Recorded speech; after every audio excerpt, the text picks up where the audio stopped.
Sabrina Carpenter, c'est l'artiste qui explose absolument tout en ce moment.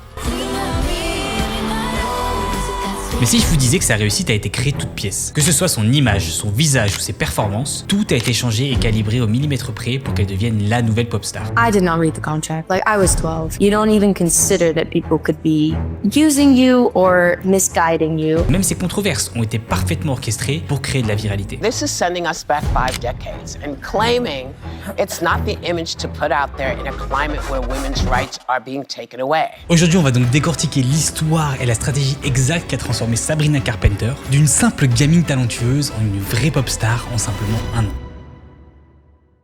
11 mai 1999 à Quakertown en Pennsylvanie, c'est ce jour que Sabrina Aileen Carpenter va naître. Et dès son plus jeune âge, elle veut qu'une seule chose: chanter. Elle chante en fait tellement tout le temps que ses parents vont même carrément lui construire une espèce de cabine insonorisée dans le sous-sol de leur maison pour éviter que ça fasse trop de bruit pour les voisins. My parents always told me that I'm meant to sing since I could talk. Et en fait, cette passion pour la musique, Sabrina se dit rapidement que ça serait intéressant de la partager. Et quelle est la meilleure plateforme à l'époque pour ça? C'est YouTube. Elle a donc 10 ans, elle commence à mettre en ligne des vidéos, donc des covers d'artistes qu'elle interprète. Des artistes comme Adele, Christina Aguilera ou encore Etta James.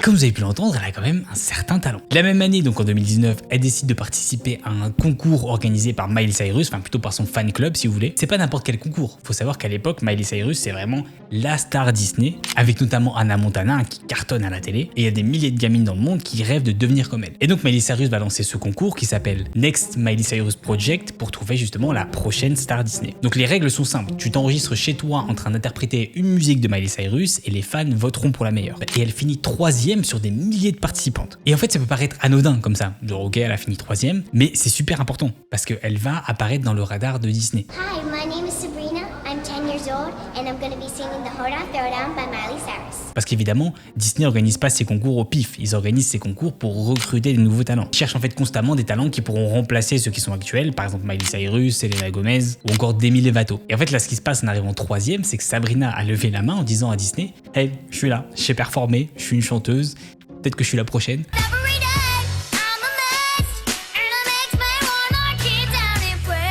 Et c'est comme ça qu'elle va obtenir des petits rôles, des petites apparitions. Elle va par exemple jouer dans La Loi et l'Ordre ou Police Judiciaire. Bon, même si c'est vrai qu'il y a un détail qu'il y a très peu de personnes qui mentionnent, mais que j'ai pu retrouver dans mes recherches. Un détail qui peut montrer pourquoi est-ce qu'une petite gamine de Pennsylvanie a pu arriver très vite dans le game hollywoodien. Alors ça serait peut-être sa tante qui s'appelle Nancy Cartwright, qui vous dit rien comme ça, mais je suis sûr à 100% que vous connaissez sa voix, vu qu'en fait c'est elle qui a fait la voix de Bart Simpson durant 35 ans. Enfin du moins la version américaine. Your attention please, I have an announcement to make. I'm bored. Et c'est pas juste une artiste vocale au pif, hein, elle connaît beaucoup de monde à Hollywood et c'est l'une des mieux payées d'ailleurs. On parle de plusieurs millions par an. Alors la question que personne ne se pose vraiment, c'est est-ce que justement Nancy aurait permis à Sabrina de passer les filets et rentrer dans le système?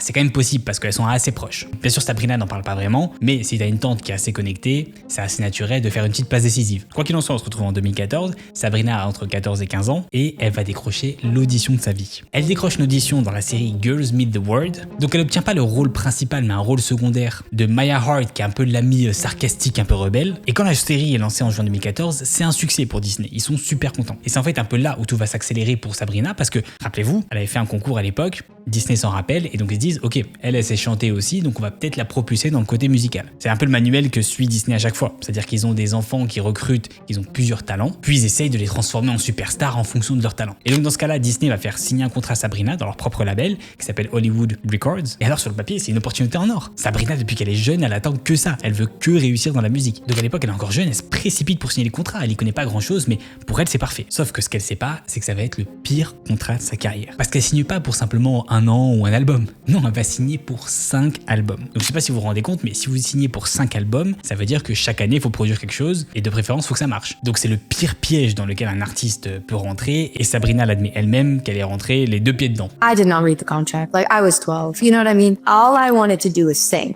And I think when you're that young, you have so much faith in the goodness of people. You don't even consider that people could be using you or misguiding you. Alors du coup, qu'est-ce qui va se passer durant ces 5 albums, donc entre 2014 et 2020 ?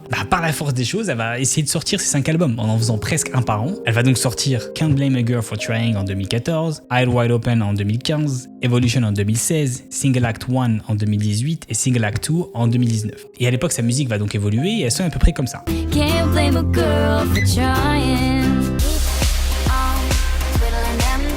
Donc vous l'avez entendu, c'est très loin de la Sabrina Carpenter qu'on connaît d'aujourd'hui. Donc vous allez voir qu'il va y avoir pas mal de changements juste après. Mais du coup, si vous avez jamais entendu parler d'elle avant ou de ses albums, en fait c'est normal, vu que malheureusement sa carrière durant ces 5 ou 6 années, elle a pas vraiment évolué. Donc elle a essayé différents styles musicaux, différents styles vestimentaires, une nouvelle direction artistique, mais en vain. Bon, ils ont quand même été reçus de manière positive, ça lui a permis de créer une petite fanbase autour d'elle, mais c'est très loin de la transformer en superstar comme elle voulait être. Et en fait, le pire dans cette histoire, c'est que Sabrina s'est enfermée dans cette image de l'adolescente pop Disney. Exactement comme c'était arrivé à Miley Cyrus à l'époque, et vous allez voir que je vais beaucoup parler d'elle parce qu'il y a beaucoup de parallèles entre sa carrière et celle de Sabrina. Et en fait, pour Sabrina, c'est compliqué parce que l'image actuelle qu'elle montre, c'est pas la même image qu'elle est en réalité. Le deuxième problème, c'est que l'image qu'elle montre en essayant de plaire à des adolescents, ça colle pas. Parce que les adolescents veulent pas écouter d'autres adolescents. Ils veulent écouter des artistes qui ont l'air un peu plus adultes qu'eux, un peu plus matures qu'eux, si vous voulez. En gros, l'étape suivante. Un exemple d'une artiste qui a réussi à très bien faire ça, c'est par exemple Billie Eilish. Quand elle avait 13 ans à l'époque et qu'elle a sorti Ocean Eyes, ça sonnait pas comme une musique d'une gamine de 13 ans. Elle avait une voix grave, une esthétique un peu sombre. Mais par contre, résultat, ça a attiré plein d'adolescentes de son âge. Sauf que Sabrina, elle chante des musiques un peu pop, un peu friendly, et ça fait que nous rappeler cette époque Disney, ce qui malheureusement ne marche pas. Et en fait, c'est pas vraiment de sa faute, c'est juste qu'elle a pas le contrôle sur cette direction artistique. Elle explique par exemple: I never wanted to let anybody down and I never wanted to disappoint. So there was a lot of political things I had to say yes to and songs that were singles that I didn't think were singles, and there was a say in what I wore. If I wasn't as defiant of a young woman as I was, I would have definitely lost myself completely. Donc c'est pour ça que je vous dis que ces 6 ans, en fait, c'est une prison dorée durant laquelle Sabrina essaye de survivre. Parce qu'à côté, elle fait quand même des petites apparitions dans des films, dans des séries, etc. Mais c'est pas énorme. Et c'est là où on arrive à un gros problème en fait de l'industrie musicale, c'est ce qu'on appelle le développement artistique. Parce qu'en théorie, quand on essaie de développer un artiste et quand il rentre dans cette phase de développement, l'objectif c'est qu'il finisse par grandir à la fin. Que ce soit en améliorant ses performances, son chant, sa direction artistique. Bon, des fois même la transformation de l'image de l'artiste va plus loin, ça passe par de la chirurgie esthétique, des régimes alimentaires ou des transformations physiques totales. En fait, c'est comme si l'artiste était un peu de la pâte à modeler et l'industrie essayait comme ça de le former en tant que produit qu'elle peut par la suite vendre. Sauf qu'ici, la direction qui a été prise pour Sabrina n'est pas la bonne et vous allez voir qu'elle va devoir prendre une décision vitale. Début 2021, Sabrina termine enfin son contrat avec Disney. À l'époque, elle a que 21 ans. Et cette prison dorée est enfin ouverte. Pour la première fois dans sa vie d'adulte, elle peut enfin prendre le contrôle de sa carrière. Elle décide donc de signer avec une autre maison de disques qui s'appelle Island Records, donc une division de Universal Music. Et là, les amis, ça va être un game changer. Parce qu'Island Records, c'est pas Disney. Ils essaient pas de plaire aux adolescents en faisant des trucs qui font référence à leur série. C'est l'un des plus gros labels pop au monde avec évidemment des budgets massifs. Et bien sûr aussi des connexions avec des gros producteurs et des stratégies pour le long terme. Et en fait, ils vont faire comme une espèce de reset total de la carrière de Sabrina. Ils vont recommencer de zéro. Sabrina va donc débarquer avec une nouvelle image, un nouveau son pour justement attirer un nouveau public. Mais avant de commencer sur une nouvelle Sabrina, il faut détruire l'ancienne, la Disney là. Et généralement, la manière de détruire une ancienne image, c'est de créer de la controverse. On a l'exemple encore une fois de Miley Cyrus qui à l'époque est arrivée pour détruire cette image de Hannah Montana en twerkant sur Robin au VMA. Là, on avait eu l'aspect choc. Bien sûr, c'était beaucoup trop extrême. Donc l'idée ici, c'est de faire pareil, donc se détacher de cette idée de Disney, mais de manière plus progressive, pas aussi choc. Et c'est donc en mars 2021 que Sabrina va arriver avec son tout premier single chez Island Records, donc le nouveau label. Le single s'appelle Skin, et instantanément, Internet explose quand ils entendent ces paroles. Parce que tout le monde pense que c'est une diss track, donc une attaque envers Olivia Rodrigo. Pour vous remettre en contexte, donc en 2021, Olivia Rodrigo sort le titre Driver License, qui devient un méga hit mondial.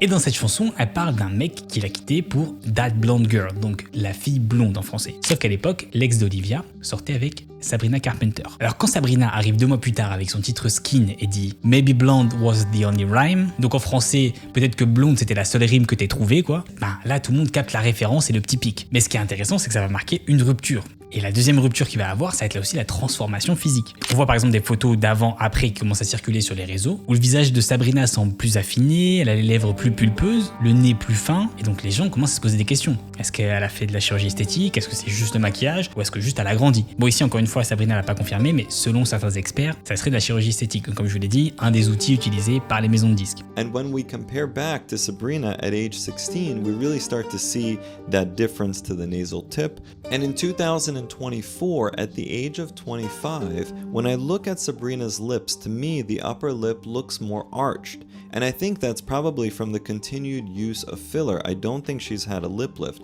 En tout cas, quoi qu'il en soit ici, ce qu'on veut voir, c'est l'intention. L'intention, c'est d'avoir une image plus mûre, plus mature. Et Miley Cyrus l'explique elle-même. C'est un processus par lequel les artistes doivent passer. When you were on stage with Robin Thicke and getting a lot of criticism for twerking, when you look back at that period, what do you see? You know what I think it is?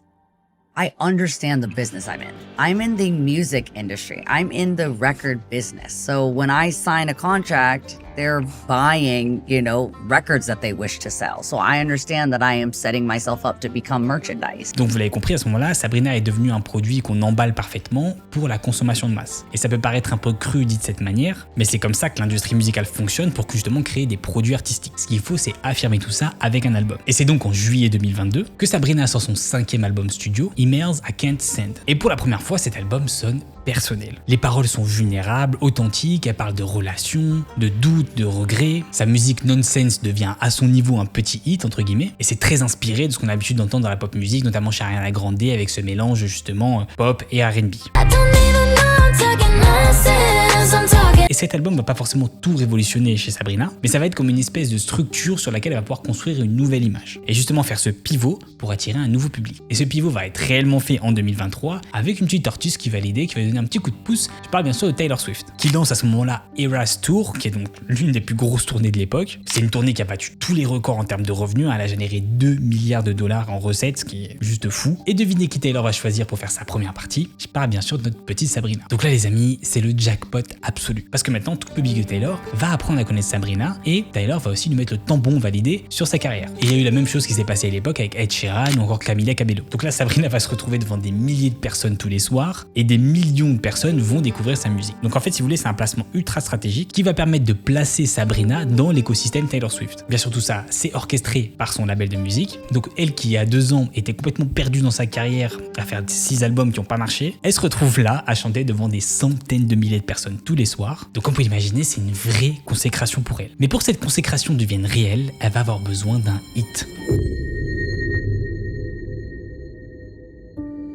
Avril 2024, à Coachella, Sabrina monte sur scène et performe pour la toute première fois son nouveau titre, Expresso. Et là les amis, c'est indéniable. La chanson est addictive, elle est catchy, elle reste dans ta tête durant des jours. Sabrina a enfin trouvé sa fusée qui va l'amener vers le succès. Donc le titre reprend les tendances actuelles qu'on a dans la pop, donc disco, funk, comme Dua Lipa le fait très bien. Donc vous pouvez l'imaginer à ce moment-là dans le public de Coachella, c'est l'effervescence. Tout le monde commence à filmer, à poster ça sur les réseaux et Expresso devient viral. La chanson entre directement à la 7e place du top 100 et elle devient numéro 1 au Royaume-Uni. Et donc en un seul événement, Sabrina apparaît partout. Donc petit message pour tous les artistes qui galèrent depuis des années. Là c'est un bel exemple de rien lâcher parce que peut-être c'est simplement la direction artistique ou la maison de disques dans laquelle vous êtes, parce que si Sabrina aurait continué avec cette espèce d'image de Disney durant encore quelques années, elle serait pas connue comme elle est aujourd'hui. I'm just one of those artists that it took a few tries, and I don't even think of it as it took a few tries to be good or to be successful. I just think maybe for people to understand it and catch on. Mais du coup, tout ce succès, est-ce que c'est organique ou est-ce que c'est orchestré? Maintenant, vous commencez un peu à me connaître. Vous savez très bien que c'est la deuxième option, parce qu'en réalité, derrière Expresso, il y a toute une machine marketing faite au millimètre près. Déjà, on va commencer par l'identité visuelle. Je vais vous montrer quelques photos et vous allez me dire qu'est-ce que vous remarquez sur l'identité visuelle de Sabrina depuis 2024. Le bleu, voilà, on le voit absolument partout. Ça devient sa couleur signature et en marketing, on appelle ça du color branding. C'est ultra puissant, c'est ce que Taylor Swift utilise aussi avec notamment la couleur rouge, c'est ce que l'artiste Central C utilise aussi avec la couleur orange, ce que je vous avais expliqué d'ailleurs à l'époque. Si vous n'avez pas vu la vidéo, je vous mets le lien au-dessus en description. D'ailleurs au passage, si vous êtes intéressé pour une vidéo sur Taylor Swift, faites-le moi savoir en commentaire parce qu'elle a un marketing super intéressant aussi. Du coup, pour revenir à Sabrina, maintenant que le bleu est sa couleur, à chaque fois qu'elle va utiliser cette couleur, justement, vous allez penser à elle. En plus, c'est parfait parce que si derrière elle a envie de lancer des campagnes avec des marques, il suffit de prendre la couleur bleue et on va la reconnaître, ce qu'elle a d'ailleurs très bien fait. changé, on verra ça juste après. Mais cette fois-ci, vous allez voir que c'est pas que la couleur bleue. Il y a toute son esthétique qui va être refaite. Donc elle va jouer sur le look un peu nostalgie des années 50, hyper féminin avec les cheveux bouclés, le blush, le rouge à lèvres, les plateformes énormes, qui fait énormément penser à Marilyn Monroe de l'époque. D'ailleurs, pour vous dire, même sa dernière interview chez Apple Music, elle a été filmée en noir et blanc dans un style rétro. Et évidemment, toute cette esthétique, ça lui permet de sortir du lot par rapport aux autres artistes qui se ressemblent tous. Elle reprend bien sûr les fondamentaux de cette époque aujourd'hui qui fonctionnent et elle ajoute cette touche rétro. Et musicalement, qu'est-ce qui a fait que justement son ancien album ait moyennement marché alors qu'aujourd'hui ça cartonne? Et c'est principalement dû à l'équipe qui est avec elle. Parce que vous le savez peut-être, les artistes pop savent certes chanter, même jouer des instruments, mais derrière eux, il y a très souvent une énorme équipe, que ce soit des ghostwriters, donc des gens qui écrivent à leur place, ou des producteurs qui vont donc créer les instrumentales. Et là, autant vous dire que Sabrina va être accompagnée de la Dream Team de la pop américaine, parce que Expresso, ou même son album qui sortira plus tard, donc Short and Sweet, c'est pas juste Sabrina comme ça dans sa chambre en train de faire ses petits morceaux. Non, c'est une vraie machine de production hollywoodienne. À commencer par Jack Antonoff, qui est le mec par exemple derrière Midnights de Taylor Swift, ou encore d'autres titres de Lana Del Rey. Il y a aussi Ian Kirkpatrick, qui est le producteur de Dua Lipa, c'est pour ça qu'on a d'ailleurs des instrumentales qui se ressemblent énormément. Et pour le côté écriture, on a Amy Allen, qui écrit aussi pour Harry Styles, Lizzo, Halsey et plein d'autres artistes pop. Bien sûr, Sabrina a aussi écrit certains morceaux, mais faut pas se leurrer dans ce genre de processus. C'est très souvent les ghostwriters et les producteurs qui vont faire la majorité du travail, et les artistes qui vont derrière ajouter un peu leur touche. Et pour le coup, c'est pas moi qui le dis, c'est Rick Beato, qui est un très gros musicien guitariste américain et qui a une grosse chaîne YouTube, et nous explique justement le processus de création en détail. They find all the songs, what are going to be the singles, they go in and record them, and they produce them. She's not playing anything on these records. These things are created by the producers. Bring her in, she sings over it, she reads over the lyrics. She might say, I wouldn't say that, I would say this, and she gets her songwriting credit on there. Bref, vous l'avez compris, avec une équipe pareille, c'est presque impossible en fait de faire une musique nulle. Et au final, ça a marché, parce que Expresso devient le plus gros hit de l'été 2024, mais Sabrina s'arrête pas là, parce que tout ça c'était pour préparer son album Short and Sweet, qui sort en août 2024, et autant vous dire que cette sortie, c'est une masterclass en termes de pop musique. Que ce soit au niveau de la musique, des visuels, mais aussi au niveau de la stratégie marketing sur TikTok notamment. Résultat, l'album est certifié platine en simplement quelques semaines et arrive numéro 1 de tous les classements. On a des titres par exemple comme Please Please Please ou encore Taste, où l'actrice Jenna Ortega va aussi faire une apparition. Please, please, please, don't prove it, you're back together, and if that's true. Évidemment, cette toute nouvelle fanbase qui va la découvrir va aussi découvrir tout son catalogue, donc notamment son dernier album. Et c'est là où on voit que l'industrie musicale va faire un travail de chirurgien esthétique. Parce qu'à ce moment-là, en 2024, c'est pas juste la musique de Sabrina qui explose, mais c'est tout l'écosystème. Parce qu'évidemment, elle va lancer des partenariats stratégiques ultra calculés. Elle va faire des campagnes avec des marques comme celle de Rihanna avec Savage Fenty, ou la marque Skims de Kim Kardashian, ce qui lui permet de renforcer justement cette image classe mais sensuelle. Elle fait une autre collab dans son clip, notamment avec Prada pour son rouge à lèvres. Elle en profite pour lancer son parfum dans la couleur bleue dont on a parlé juste avant, à un prix abordable pour ses fans. Et enfin, elle lance un smoothie chez Erewhon, qui est un peu le supermarché ultra hype à Los Angeles si vous voulez. Ce smoothie, qui est aussi en bleu, coûte quand même $23. Mais les gens vont l'acheter, parce qu'il n'est pas vendu comme un simple smoothie, mais comme l'expérience Sabrina. Évidemment, vu que son titre Expresso a très bien marché, fallait lancer un truc aussi en rapport avec ça. Donc il y a une glace au goût café qui a été lancée. Vous l'avez compris, ici l'idée c'est pas simplement de vendre de la musique, mais de vendre tout le lifestyle. Et depuis tout à l'heure je vous le répète, mais ce qui a permis de propulser tout ça, c'est bien évidemment TikTok. Je vous montre juste le nombre d'abonnés que Sabrina a pu obtenir en 2024 sur TikTok. Elle a pris plus de 13 millions de followers en simplement un mois. En fait, pour vous dire à quel point c'est fou, on n'avait pas vu ça depuis 2020 en fait quand TikTok était sorti. Mais du coup, comment est-ce qu'elle a fait exactement pour avoir ce pic? Encore une fois, c'est une campagne marketing intelligente et qui a été réfléchie bien avant. Vu qu'en gros, si vous voulez, elle a lancé un filtre avec son logo qui est donc son rouge à lèvres, un filtre qui peut être ajouté à votre photo de profil. Sauf que pour avoir ce filtre, il faut bien sûr passer par certaines étapes. Il faut déjà s'abonner à son compte, liker ses dernières vidéos et poster une vidéo où on utilise l'une de ses musiques. Alors je vous l'accorde, au début, c'est un peu artificiel de faire ça, sauf que ça crée un mouvement viral. Et en marketing, on appelle justement ça une boucle de viralité. Donc c'est souvent les applications qui utilisent ça. On a par exemple Uber qui vont vous proposer moins 10% si vous invitez quelqu'un dans l'application. Et ici, c'est le même principe que l'équipe de Sabrina a mis en place. Et bien sûr, les résultats pour la musique Taste vont être énormes. Vu qu'aujourd'hui, cette musique cumule quand même 1,2 milliard de streams sur Spotify. Donc vous l'avez compris, Sabrina, ça a été une vraie machine marketing créée de A à Z en simplement un an. Mais vous me connaissez, vous savez qu'il ne peut pas avoir autant de marketing sans quand même un peu de controverse. Et cette controverse, en réalité, elle va arriver simplement quelques temps plus tard. Sabrina est en train de promouvoir Man's Best Friend, qui est donc un titre de son prochain album, et elle poste cette photo. Voilà, faut pas être un génie pour comprendre ce qui se passe, mais la photo va être tellement provocante que ça va créer un débat instantanément. D'un côté, il y a les féministes qui vont dire que c'est rétrograde, ça nous ramène 50 ans en arrière, et l'autre contraire d'autres féministes qui vont dire qu'elle est totalement libre et qu'elle a le droit de faire ce qu'elle veut. Writing, this is sending us back 5 decades and claiming it's not the image to put out there in a climate where women's rights are being taken away. Et au milieu de tout ça, on a Sabrina qui est comme ça et qui regarde le débat en train d'exploser et qui regarde surtout sa viralité en train d'exploser. Parce qu'évidemment, quand la maison de disques décide de faire cette photo, ils savent très bien ce qui va se passer. Ils savent très bien que ça va être polarisant, que ça va créer 2 camps, mais que tout le monde va parler d'elle et que ça va permettre de préparer le terrain pour le prochain album. J'en avais parlé dans ma vidéo sur Lil Nas X, c'est une technique très utilisée, Kanye West le fait aussi. Donc si vous voulez voir cette vidéo, je vous mettrai le lien au-dessus et en description d'ailleurs. C'est pas fini parce que Sabrina va aller encore plus loin dans la controverse, elle va notamment faire des performances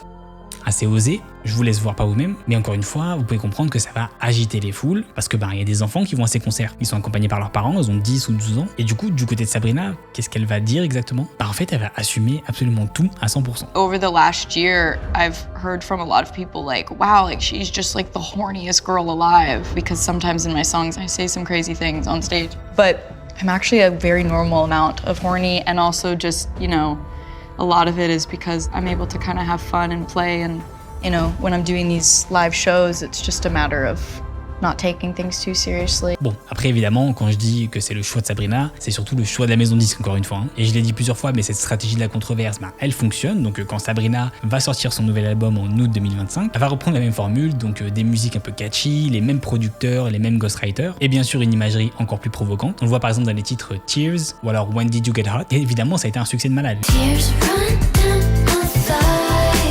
L'album a même battu un record mondial en étant l'album avec le plus gros nombre d'écoutes pour une artiste féminine en 2025. La musique Men's Child par exemple a été certifiée aussi platine et l'album est arrivé bien sûr numéro 1 dans plein de pays. Mais il y a une vieille de la vieille qui a déjà un peu vécu cet événement, qui a déjà un peu vécu ce système, qui s'inquiète un peu pour elle. Je parle encore une fois bien sûr de Miley Cyrus qui va dire ça. I met Sabrina Carpenter a couple of times and every time I see her I have the urge to tell her, you know, ask her if she's okay.